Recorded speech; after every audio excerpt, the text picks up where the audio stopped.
Halo teman-teman, hari ini aku mau review ke 10 bukunya Franklin. Ini udah ada di rumah udah lama banget ya.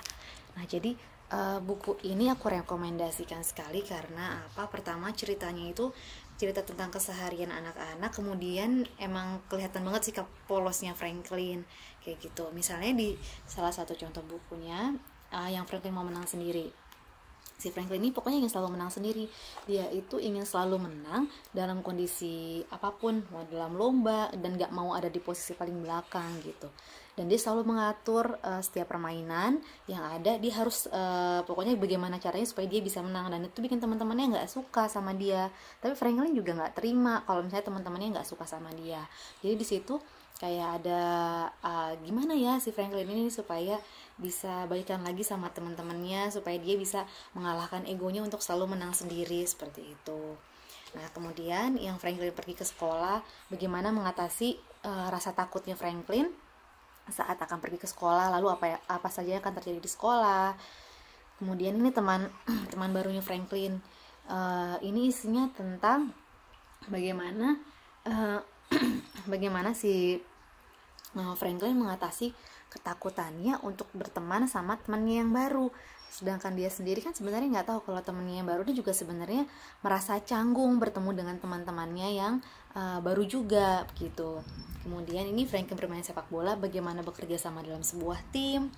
Kemudian ini hewan piaraan Franklin, bagaimana anak-anak itu bisa menjaga hewan piaraan tuh bukan hanya membeli hewan piaraan, kemudian hanya kasih makan, tidak hanya itu tapi juga menjaga kebersihannya. Nah, seperti itu. Di sini salah satunya tuh Franklin kan bujuk orang tuanya untuk memelihara hewan piaraan, tapi orang tuanya nggak kasih sampai akhirnya dia bilang begini, aku menjaga Sam sudah lama sekali, Sam ini bonekanya.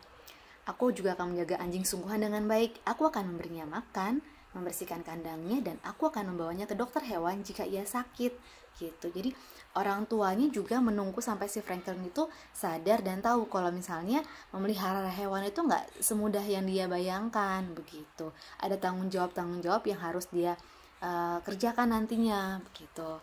Kemudian ini Franklin dan adiknya, bagaimana sebenarnya gimana sih kalau misalnya sama adik itu kadang kan suka jengkel atau berebut mainan. Itu hal-hal yang sangat lumrah sekali terjadi ya. Kalau misalnya anaknya lebih dari satu, misalnya 2 atau 3 malah, atau kalaupun 4 atau 5, itu pasti akan terjadi hal seperti merebut mainan gitu. Tapi di sini Franklin juga nggak disuruh untuk selalu mengalah sih gitu. Ibunya memberikan penjelasan dan si Harriet juga dikasih penjelasan. Misalnya seperti ini. Ibunya kasih penjelasan, Harriet masih kecil Franklin, dia perlu diajari berbagai sesuatu dengan yang lain gitu. Kemudian ini Franklin berbohong. Ini Franklin ini berbohong, dalam cerita ini dia berbohong untuk bisa membuat kagum teman-temannya akan dirinya. Padahal sebenarnya dia tidak bisa melakukan hal tersebut, tapi supaya supaya teman-teman yang ngerasa wow gitu, wah keren banget nih Franklin bisa melakukan hal seperti itu, akhirnya dia berbohong sama teman-temannya gitu. Nah, ini Franklin sayang ibu, bagaimana Franklin ini memberikan hadiah-hadiah kejutan sama ibunya itu mau ulang tahun.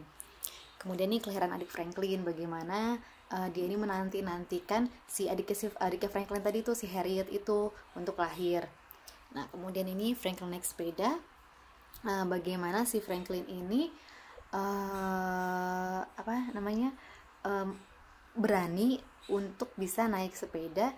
Dan ternyata tuh segala sesuatu itu butuh proses, nggak cuman tiba-tiba bisa naik sepeda kayak gitu aja, nggak, tapi butuh latihan yang tekun untuk bisa meraih sesuatu. Seperti itu pembelajaran yang bisa diambil.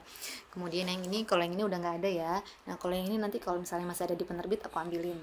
Ini Franklin dan Radio, tapi ini udah nggak ada, ini review tambahan aja. Kalau Franklin dan Radio ini isinya tentang kalau misalnya nih kita kasih barang sama orang, udah kasih barang sama orang, memberi bukan meminjamkan, memberi, kita nggak boleh tuh minta balik lagi barang yang sudah kita berikan sama orang tersebut. Seperti itu. Jadi ada nilai-nilai yang bisa diambil dalam setiap cerita Franklin.